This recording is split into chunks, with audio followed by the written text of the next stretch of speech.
Señoras y señores, muy buenas, qué gusto saludarlos. Bienvenidos a un programa más de Voces de un Diálogo, siempre con los temas que generan impacto en el país. Estamos listos hoy para desarrollar un programón con una invitada de lujo, con una invitada especial, una destacada profesional con quien vamos a hablar en torno a cómo observan desde importantes organismos, desde importantes organizaciones no gubernamentales, lo que está ocurriendo en la administración pública, en la administración del Estado, en el monitoreo que realizan en torno a el tema de la operatividad de la justicia en el país, del que ahora se habla más. Eso me llama la atención. Ahora en Honduras hablamos más del tema justicia y llama la atención sentencias de 80 años, 77 años, y hoy hablan de una sentencia de 1000 años contra exfuncionarios del Colegio de Abogados. Llama la atención ese tipo de fallos y vale la pena poder también analizar si está dentro de la coherencia del ámbito jurídico.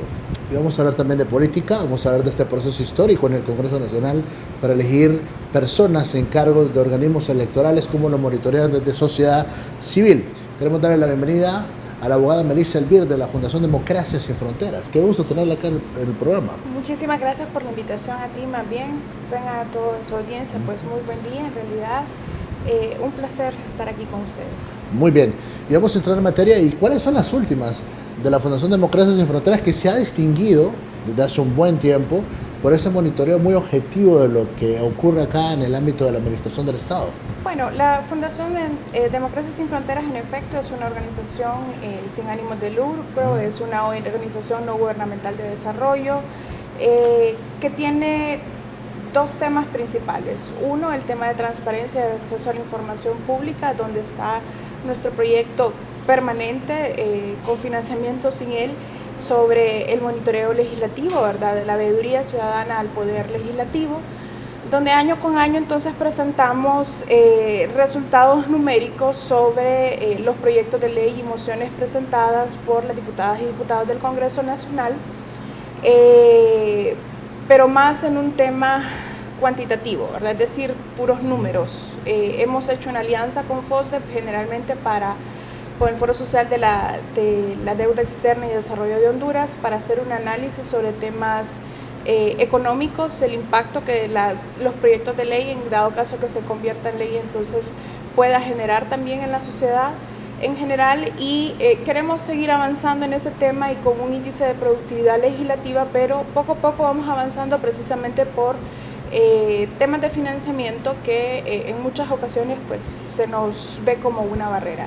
Y el otro tema que la Fundación permanentemente está dialogando son los temas ambientales y forestales, que es uno de los temas por los cuales surge la Fundación Democracia Sin Fronteras a través de el apoyo y el cabildeo y la socialización de la ley forestal actual, y mediante la cual pues hemos continuado en estos procesos con el apoyo de los consejos consultivos forestales en Olancho, y ahora con un proceso que se denomina Acuerdo Voluntario de Asociación de un plan de implementación para mejorar la gobernanza forestal en nuestro país. O sea que es una agenda cargada de mucha actividad en diferentes ámbitos. Yo creo que vale la pena el poder profundizar en relación a esa actividad, porque son insumos que debería aprovecharse acá en el país. Es una incidencia que se hace de parte de un trabajo técnico, diría yo, que sirven mucho para poder tener claridad sobre temas que quizás el Estado no tiene capacidad de verlo objetivamente. Bueno, en efecto, ¿verdad? Son herramientas útiles que tratamos de dar a la ciudadanía, sobre todo para poder generar incidencia ante el gobierno y ante los funcionarios del Estado, para mejorar la toma de decisiones, ¿verdad? Porque al final eso es sociedad civil, ¿verdad? Es decir, generar incidencia, realizar procesos que ayuden a la ciudadanía a entender el por qué suceden las cosas. En este caso, la gobernanza forestal ha sido un proceso arduo, ha sido un proceso de 6-8 años, en el que el mismo Estado ha dicho en algunas ocasiones que el know-how está en estas organizaciones de sociedad civil que han apoyado este proceso. Los funcionarios cambian, ¿verdad? Las instituciones permanecen, pero sociedad civil casi siempre también permanece en su quehacer organizacional y mantiene entonces el know-how, el conocimiento de qué es lo que ha pasado en este proceso. Esos procesos de sistematización que realizan las organizaciones no gubernamentales de desarrollo son en muchas ocasiones lo que apoyan entonces a funcionarios del Estado para poder continuar con procesos anteriores. En el tema del monitoreo, en alguna ocasión nos han criticado porque que en paz descanse el exdiputado Marco Antonio Andino, ¿verdad? Porque se denominaba el mejor diputado de acuerdo a lo que decía Fundación Democracia Sin Fronteras. En realidad el informe no es para eso, no es para decir quién es mejor o quién es peor. El informe es para decirle a la ciudadanía, mire, su diputado está presentando tantos proyectos de ley, tratamos de imprimir entonces un resumen o un considerando o el objetivo de la ley para que sepa también qué es lo que está haciendo y que pueda comparar y ver entonces si esa es la persona que mejor representa a su departamento y es la persona entonces que busca el bienestar social y el bienestar económico de la sociedad hondureña, ¿verdad? Es decir, para eso están nuestros diputados, para eso nos representan en un curul dentro del Congreso Nacional para buscar el bienestar y la paz social. Que nos han quedado de ver en los últimos años sobre todo, es otro tema, pero nuestros gobernantes es precisamente el reflejo de nuestra sociedad, aunque no en muchas ocasiones no los merecemos, pero sí entonces hay que dar un voto de castigo a esos gobernantes y no dejarnos guiar solamente por las promesas, sino que más bien por los resultados y acciones concretas. Y ese es un parámetro, creo yo, que respetable. Yo cubrí por 15 años el Congreso, llegué chiquitito ahí y me la encontraba usted en el trabajo, nos quedamos hasta tarde. Bueno, comenzamos con otra colega suya en la actividad, sí. Después hubo un cambio ahí, llegó usted, y por 15 años, o sea, y uno también, yo veía el reporte que ustedes presentaban y lo corroboraba con el mío, periodísticamente hablando, y decía, no, claro que están diciendo la verdad, este no habla, este nunca habló, este nunca presentó nada. Bueno, y ustedes no colocaban quién no habla. O sea, yo sí manejaba el tema de quién no hablaba siquiera. Es que el que no presentaba una iniciativa, pero tampoco hablaba, era terrible. O sea, que era un dinero botado, decimos en el barrio. O sea, es un parámetro que vale la pena poder medir. Y yo quisiera que lo profundizáramos un poco más adelante, porque usted ha mencionado varios aspectos importantes que no quisiera dejar ahí suelto. Y yo quiero comenzar primero con el tema de la legitimidad de la institución, de la organización. Hoy en día me impacta porque dicen, tales organizaciones son oficialistas y tales organizaciones son oposición del gobierno. Es que determinados personajes son voceros desde sociedad civil del gobierno de la República y los otros es que son oposición del gobierno de la República. Evidentemente es algo que uno percibe en el ambiente y esos cuestionamientos están ahí y no podemos ocultarlos. ¿Dónde se ubica Democracia Sin Fronteras? Yo creo que nos vamos al centro. La verdad es que hay cosas que actualmente el gobierno está haciendo y que Fundación Democracia Sin Fronteras apoya. Todo lo que es el tema, generalmente lo que es el tema de transparencia, tratamos de apoyarlo para tratar de no retroceder en este tema. Y estoy hablando del tema de transparencia, acceso a la información pública, rendición de cuentas, más bien ser esa voz disidente dentro de esas alianzas o dentro de esos comités, precisamente para que no se utilicen estos espacios para retroceder. Es decir, Fundación Democracia Sin Fronteras pertenece al grupo multisectorial de la Iniciativa de Transparencia del Sector Infraestructura COS, es parte del Comité Técnico de Seguimiento también de la Alianza de Gobierno Abierto, que han sido fuertemente cuestionadas precisamente porque en algún momento se consideran que estamos legitimando o validando algo que el gobierno está haciendo.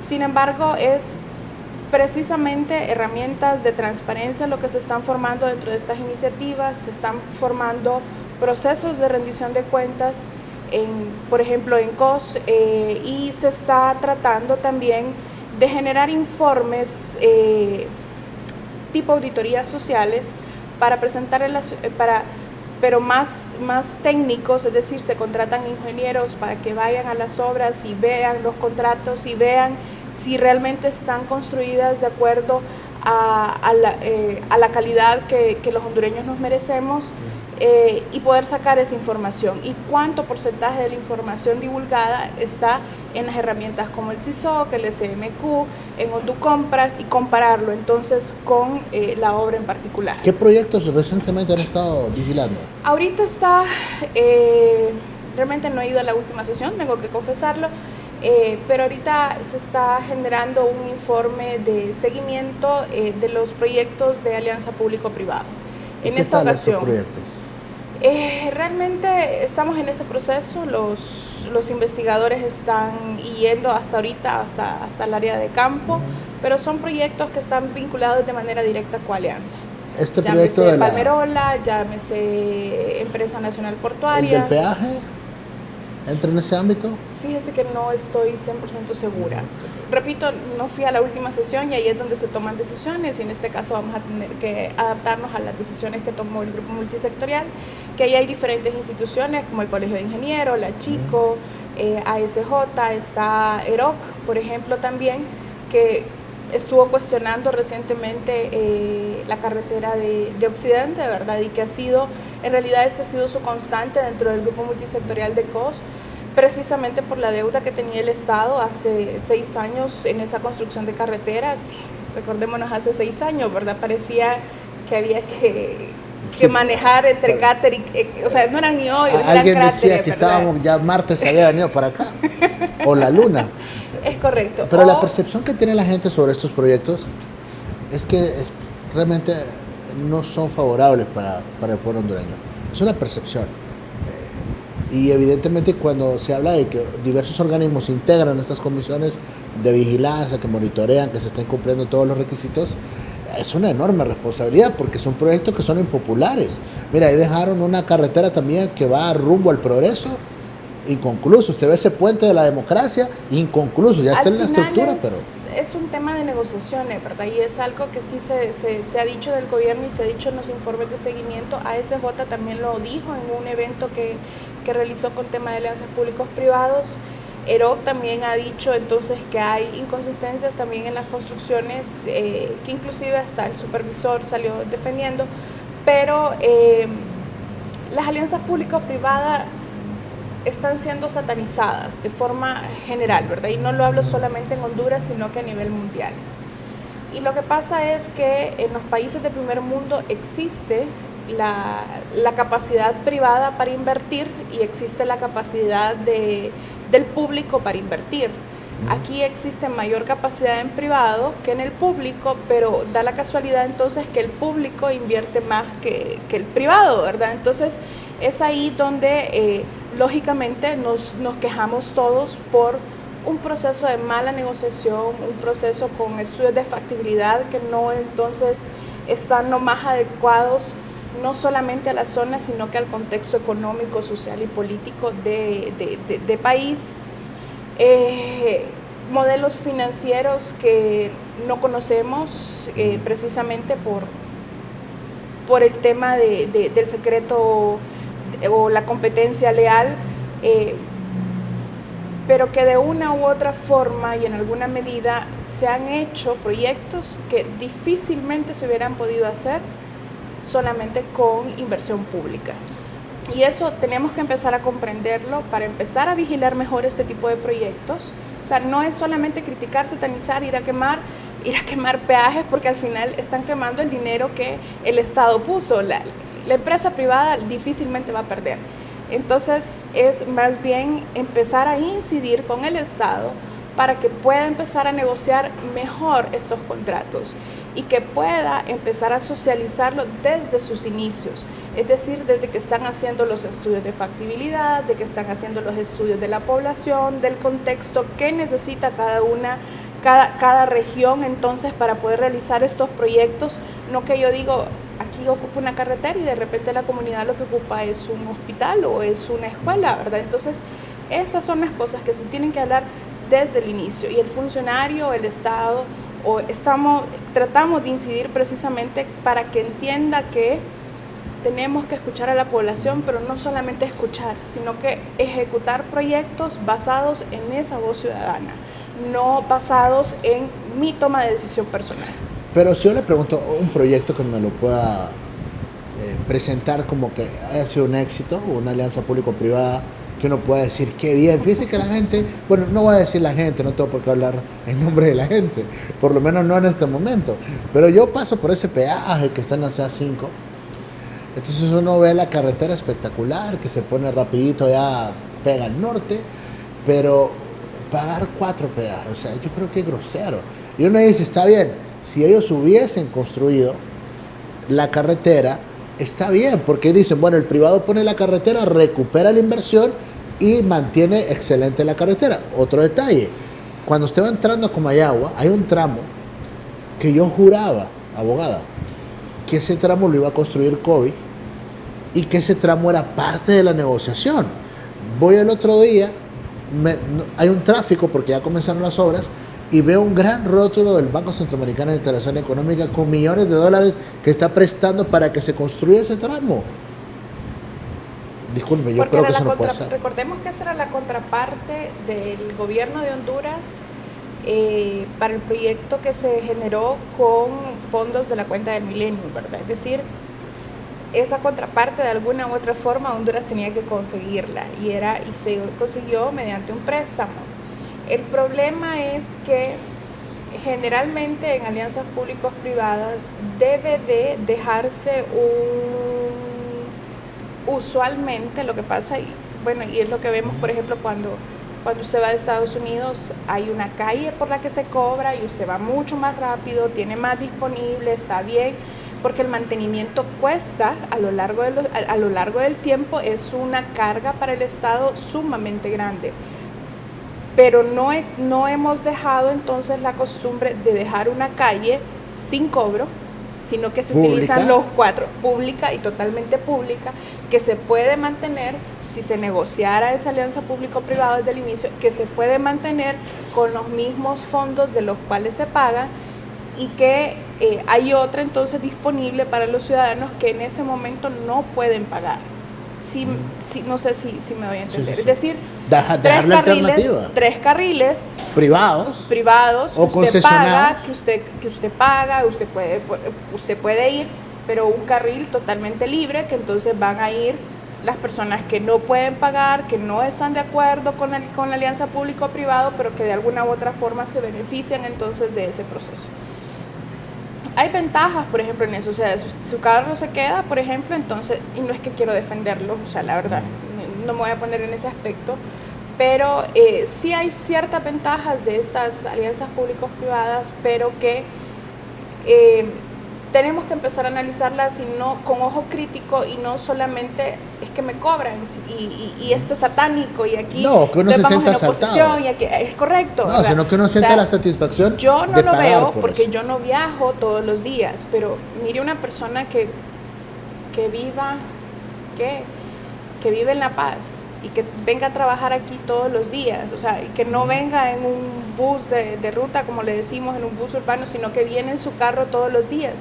Le toca pagar 27 lempiras de ida y 27 lempiras de regreso, son 54 lempiras diarios por 5 días a la semana, o sea, estamos hablando de 1,000 lempiras en un presupuesto, en salarios de repente que no es el mejor, pero que son 1,000 lempiras que salen de su bolsillo precisamente para mantener esa carretera, y esa carretera que nos beneficia a todos, no solamente a esa persona que viene, ¿verdad? Entonces debe de existir a mi punto de vista, y es una discusión que hemos tenido en muchas ocasiones, que debe de existir algo que sea totalmente gratuito para todos nosotros, y que entonces el derecho a la libre circulación se genere de manera instantánea y sin necesidad de pagar hacia los privados o hacia los que han tercerizado las concesiones. Es que hay servicios privados que son muy buenos, que uno dice, si hubiese una mezcla acá, un trabajo conjunto, podría salvarse Hondutel, por ejemplo.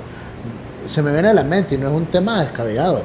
A Hondutel ya debería dejar a un lado esos temas de los teléfonos, ¿qué le digo? Fijos, que le llaman, y ahora todo es telefonía celular. O sea, Hondutel, si quieren salvarlo, es internet y telefonía celular. Yo sería el primero en pasarme a Hondutel, ¿me entiendes? Pero ¿qué pasa? No, me veo obligado a tener que irme con una de estas compañías para tener mi teléfono móvil. Bueno, ¿y por qué se ve obligado? Porque no tiene la misma capacidad de servicio que una empresa privada. ¿Por qué?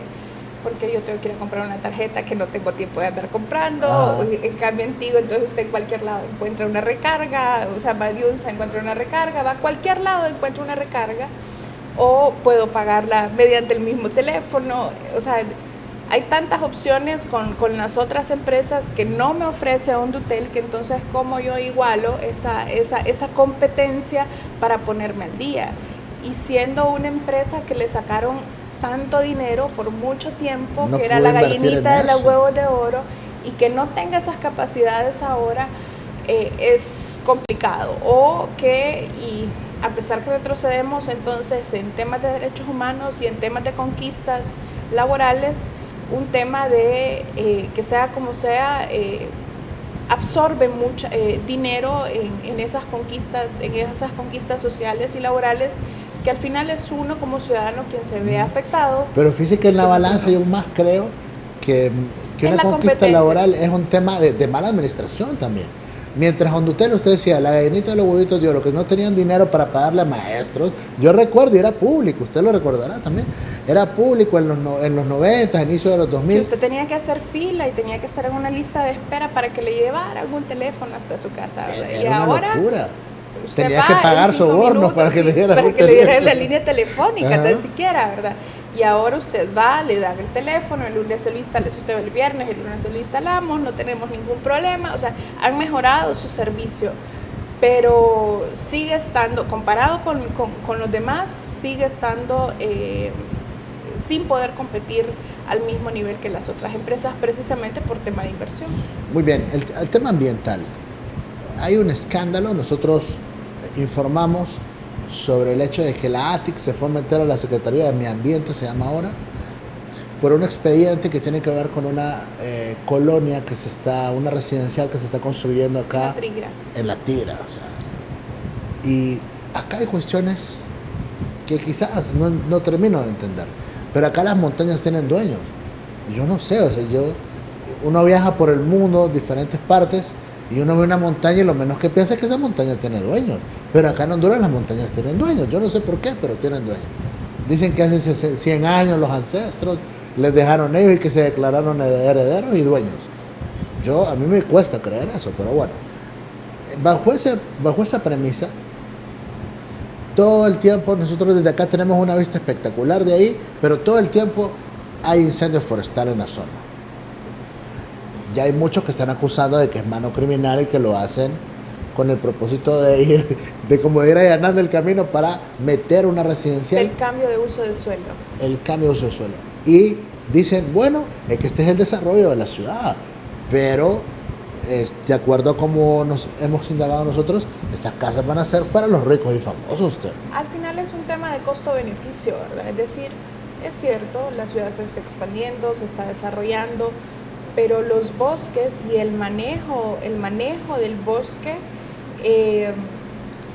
tiene que priorizarse precisamente en aras de el famoso tema de cambio climático. En una reunión está diciendo que ya no es cambio climático, el clima ya cambió, es una emergencia climática precisamente porque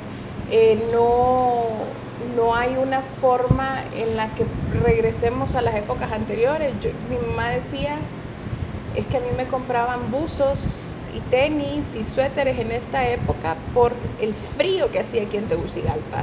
En mi niñez había un frío moderado, pero pasable, y hoy estamos con una calor exagerada. Entonces, ¿qué va a pasar con nuestros hijos y las siguientes generaciones, verdad? Es decir, vamos a tener que andar desnudos para tratar de sobrevivir.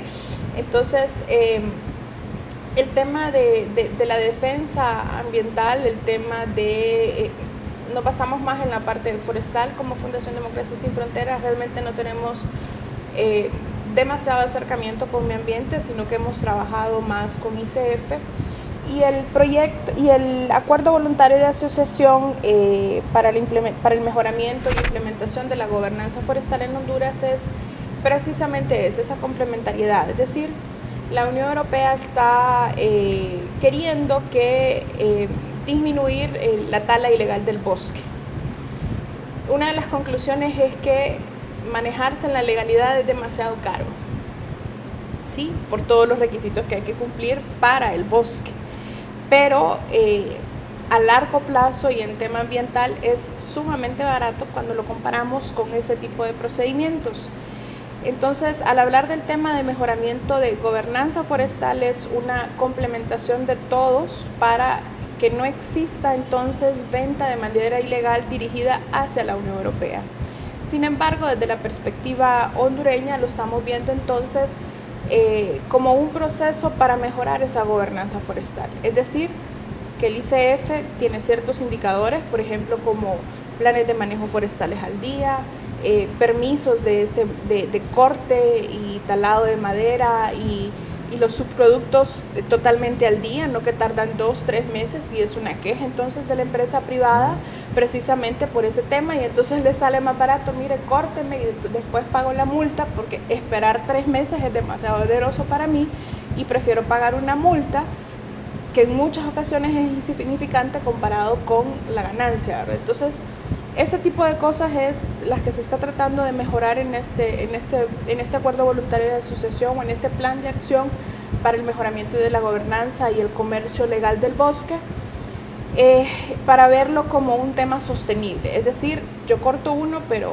siembro 10, o cuál es la propuesta entonces para mejorar esta sostenibilidad del ambiente del bosque, que a largo plazo entonces también estaríamos generando un mejoramiento para las fuentes de agua, porque al final los árboles es una fuente de vida, es una fuente de agua, el tema de la calidad de vida de las diferentes comunidades que trabajan directamente con el bosque.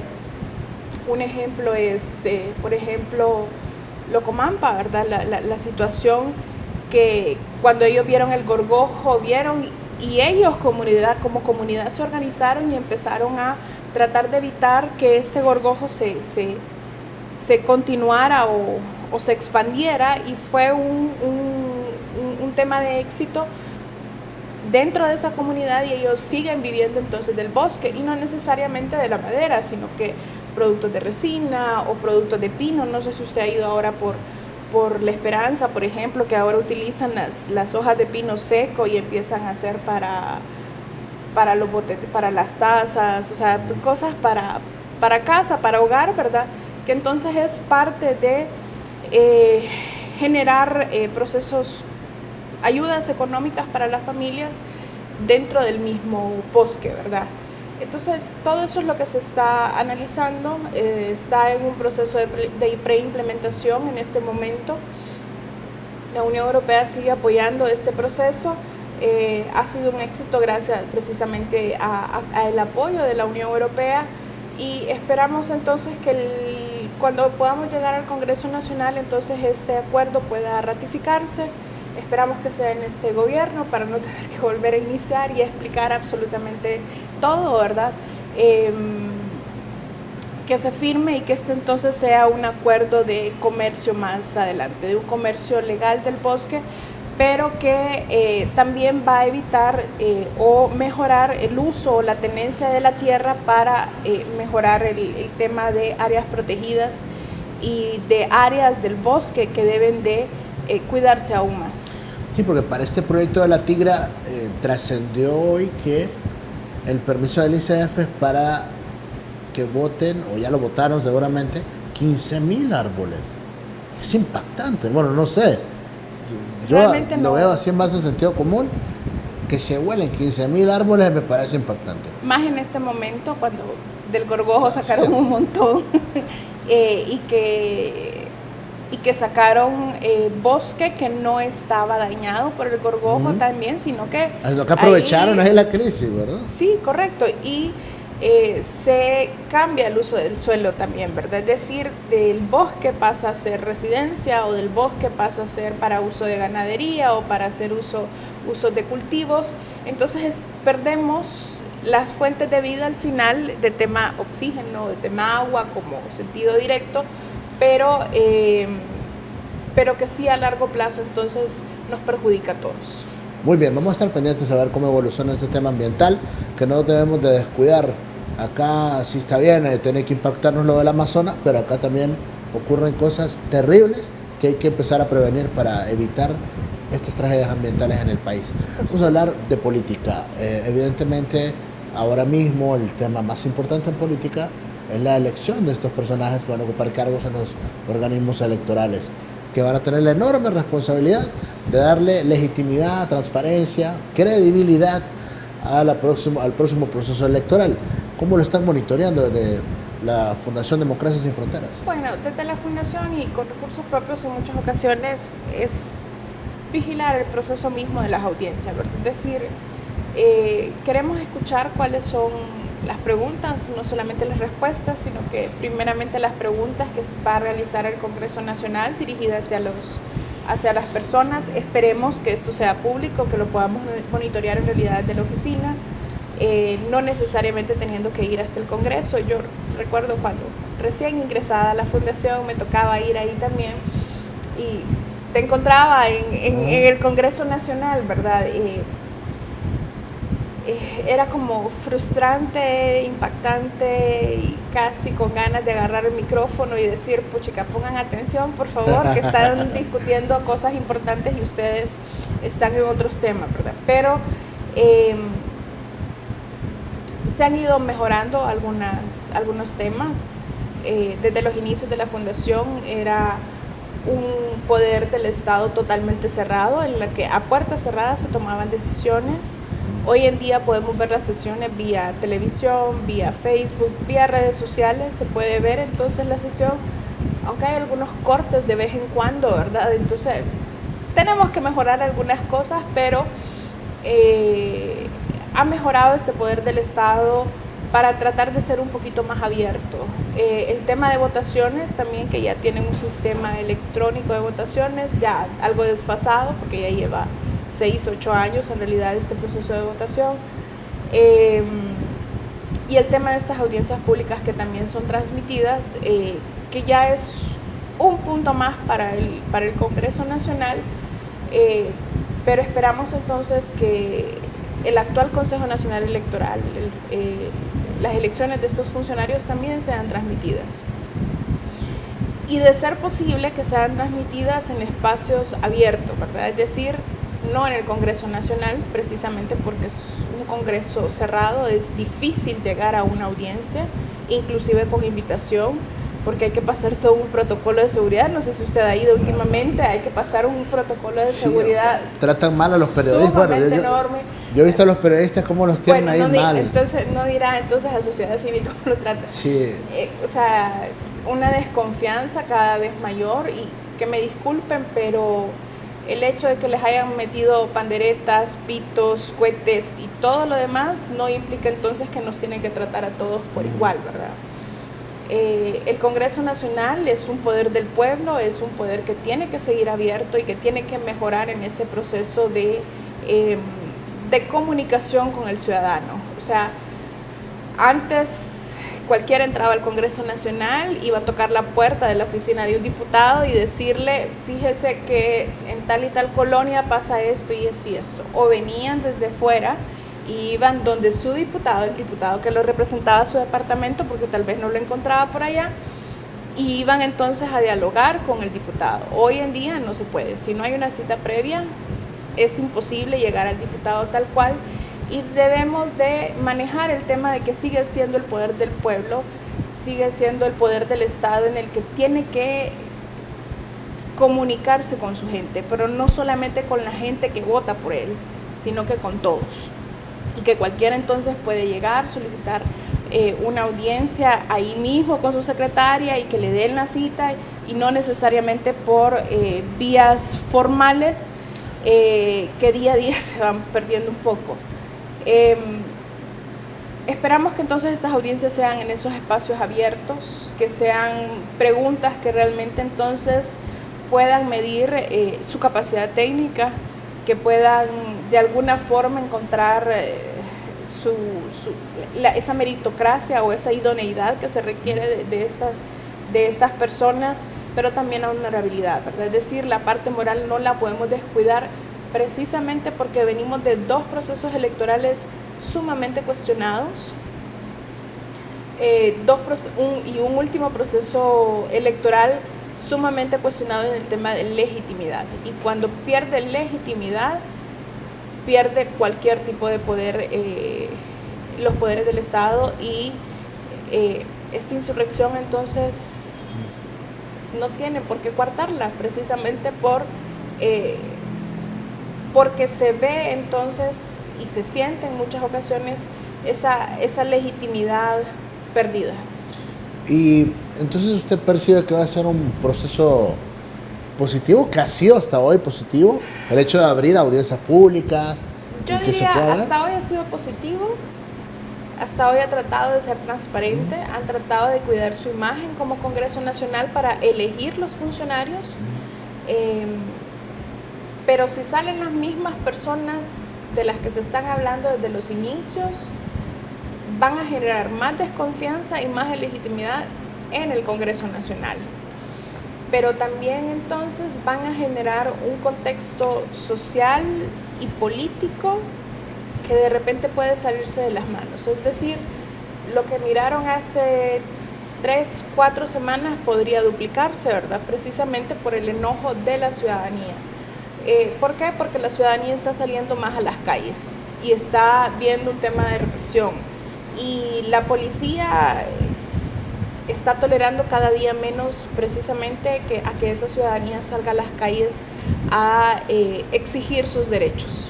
Ahora, hay quienes consideran que quizás era innecesario este proceso, que si hay consensos entre las principales fuerzas políticas, el fin o la lógica que ellos le ponen es, bueno, que estemos representados las principales fuerzas políticas y eso va a garantizar equilibrio a lo interno de los organismos y va a garantizar que yo no te voy a hacer fraude ni vos me vas a hacer fraude y cualquier cosa, pues están las personas más calificadas nominadas por los partidos políticos, principales fuerzas políticas para evitarlo.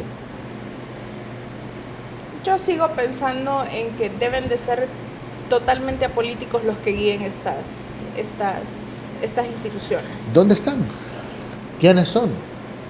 No los conozco.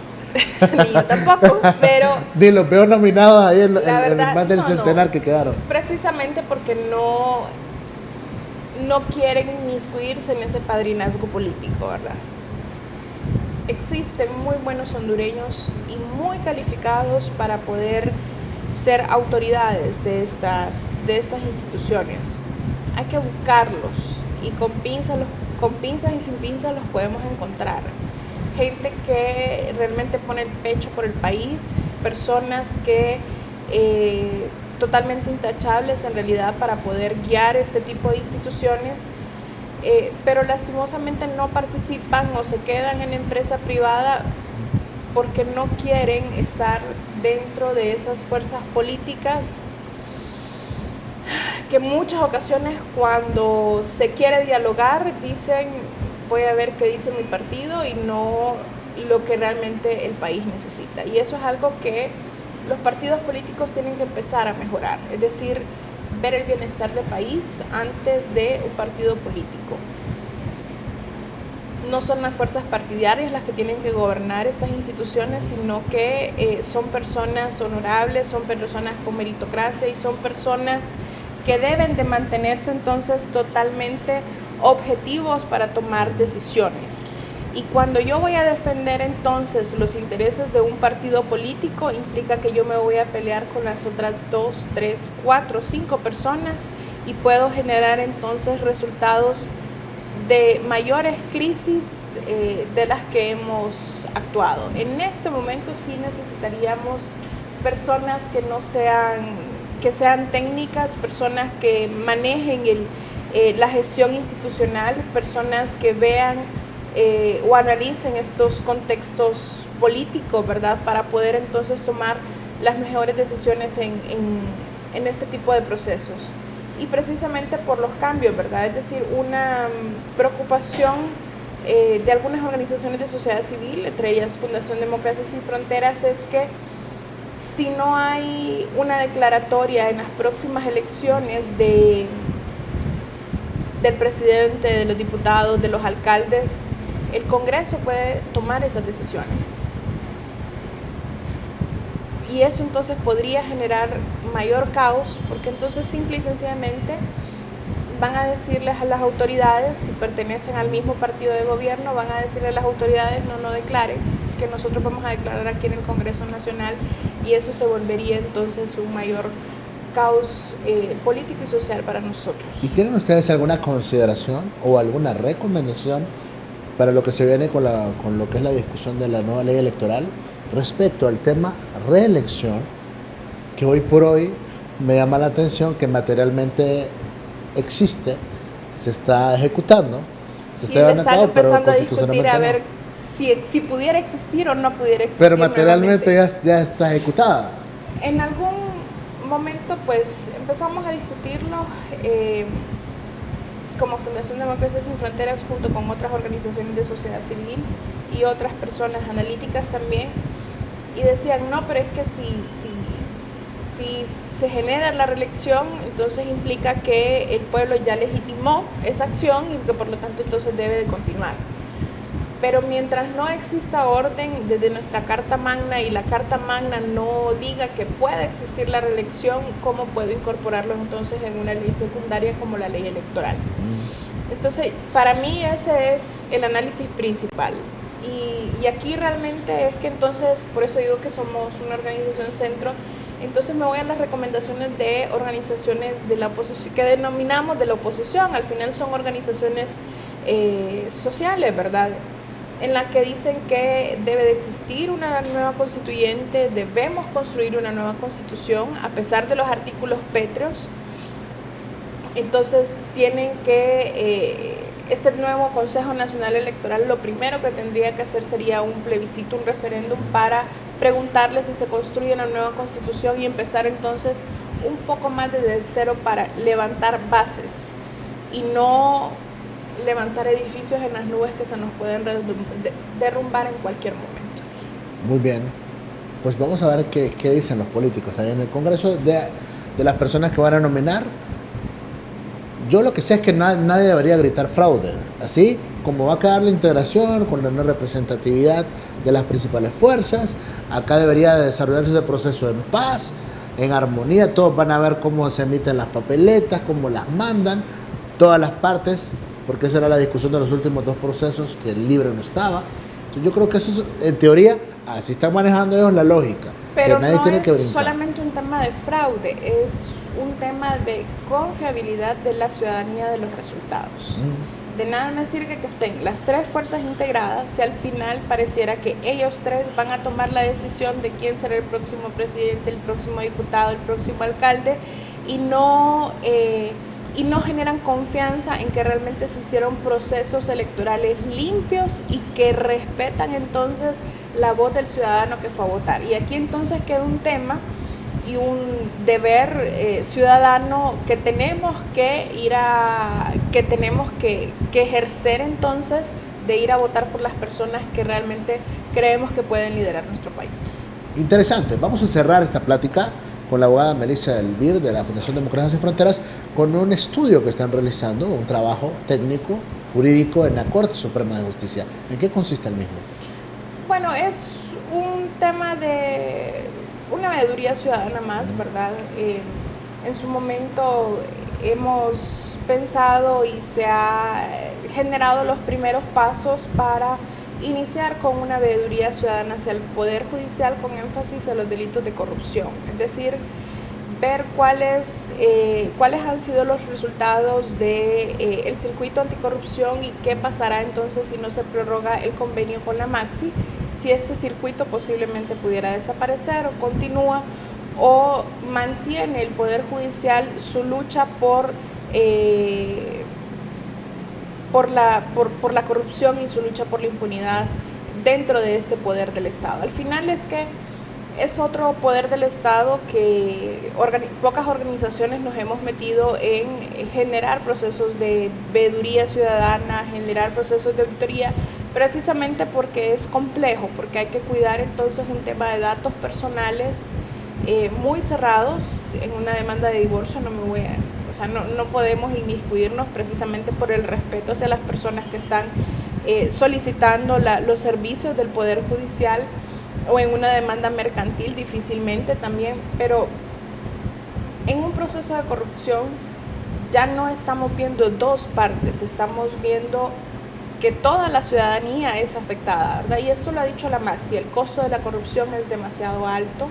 Esto lo ha dicho el CNA también y lo ha dicho con números. En su momento dijo que con un solo caso, no recuerdo con cuál exactamente, pero podrían haber construido 9 hospitales y mantenerlos por lo menos con un año totalmente equipados, ¿verdad? Gracias. Equipados con medicinas, equipos de la mejor calidad. Entonces, aquí es más bien la pregunta, ¿cuánto nos cuesta esos casos de corrupción? ¿Cuánto nos quitan entonces a los ciudadanos? Y esto lo estábamos también diciendo, porque entonces hay que ponerle un valor a cada ser humano para decir entonces cuánto vale su salud, cuánto vale su estado físico y emocional, que esté bien, cuánto le genera al Estado en tributos, cuánto entonces es en los próximos 60 años que el Estado se beneficiará de esa persona, y cuánto le están quitando y cuánto están retrocediendo entonces su evolución como ser humano, su evolución como profesional, cuánto tema de educación le están quitando para poder generar entonces un mejor desarrollo en el país. Qué gusto platicar con usted. Un placer. Me alegra también platicar con usted. Abogada Melissa Elvir, de la Fundación Democracia Sin Fronteras, hoy acá en Voces de un Diálogo. Muchas gracias a todos ustedes que han estado pendientes, estoy más que seguro, de todos estos temas que hemos abordado hoy con la abogada Melissa Elvir. Gracias porque siempre están pendientes de estos temas que generan impacto en el país. Al frente de la producción, el ingeniero Bastian, Oscar Luna, encargado también de máster. Señoras y señores, yo soy Alan Fiallos, con permiso.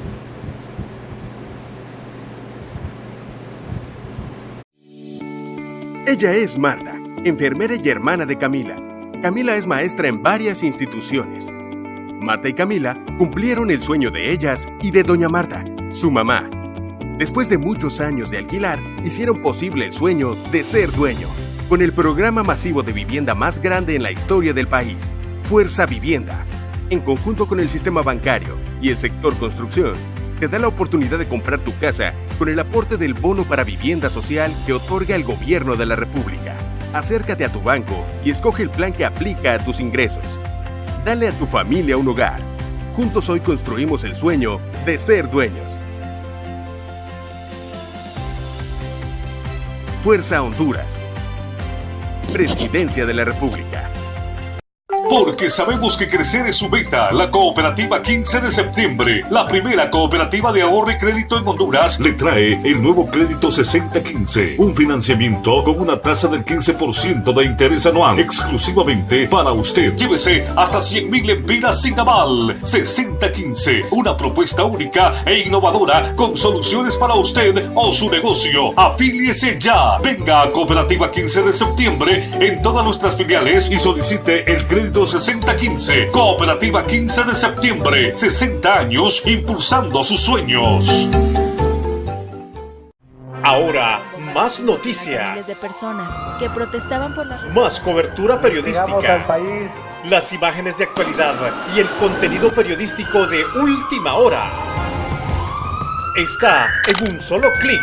Televisur.com, el sitio web líder en noticias.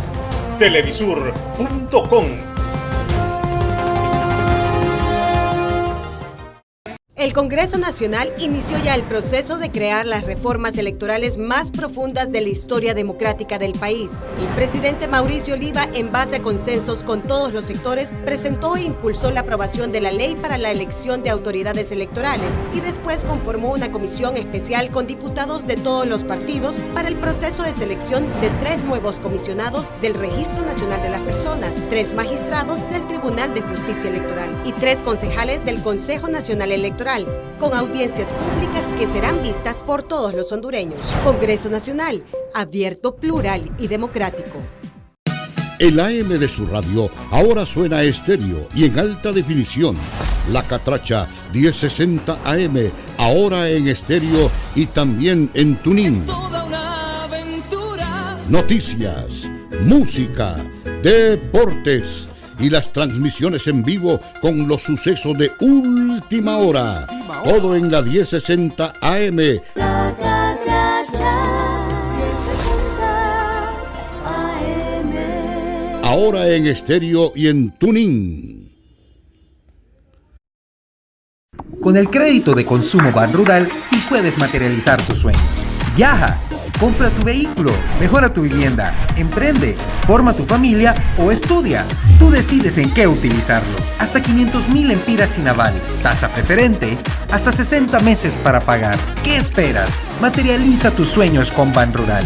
Acércate a cualquiera de nuestras agencias y haz realidad tus sueños. Banrural es de todos, el amigo que te ayuda a crecer.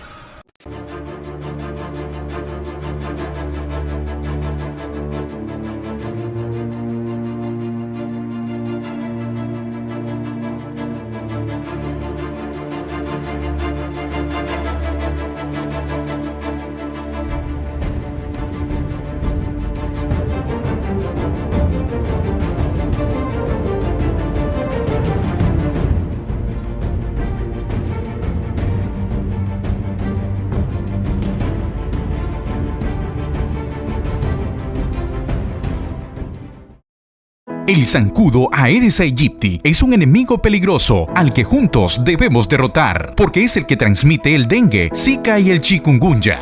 Cepille las paredes de la pila y barriles donde almacena agua una vez por semana, utilizando la untadita. Mezcle detergente y cloro y déjelo actuar durante 10 minutos. Limpie los solares baldíos, elimine las llantas, botes y todo lo que pueda acumular agua. Pailas, baldes, barriles que acumulen agua, ponerle sus tapaderas o tápelos con plástico transparente y amárrelo con una cuerda. Limpiar el agua de los floreros. Siga estos consejos y póngalos en práctica. Recuerde, sin criaderos no hay zancudos. Sin zancudos no hay dengue, zika ni chikungunya. Gobierno de la República. Voces de un diálogo. Bienvenidos a un programa más de Voces de un diálogo, donde se abordan temas de impacto. Ha procesado a medio mundo y no le ha pegado absolutamente nada. Con los diferentes protagonistas del acontecer nacional. El contrato social entre los gobernantes y los gobernados. Pero los que tenemos algunos kilómetros ya recorridos, Alan. Si los entes judiciales son imparciales. Evitar que se siga yendo la gente para allá. Hay gente honesta, gente interesante dentro, pero dialogan sobre los temas más importantes que se generan en nuestro país. Ha perdido, si es que alguna vez la tuvo. La sociedad que tenemos ahora no es la sociedad que tenemos hace 10 años. Al estilo único de Alan Fiallos. Algunos lo perciben así, otros consideran que es que se está haciendo justicia. Voces de un diálogo, todos los días a las 8 de la noche, solo por Cholusat Sur, Canal 36 y nuestras redes sociales. En Cholusat Sur creemos en los principios y valores cooperativos. Estamos convencidos que el movimiento cooperativo debe estar en el centro de la creación de una economía más sostenible y equitativa. Basados en estos principios, surge La Hora del Cooperativismo y la Economía Social en Honduras, un programa único en la televisión nacional. Vea La Hora del Cooperativismo y la Economía Social en Honduras con Efraín Rodríguez, todos los fines de semana, solo aquí, en Cholusat Sur.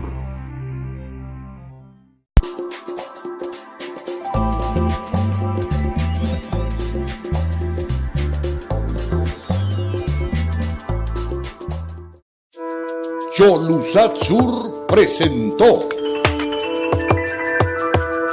Voces de un diálogo.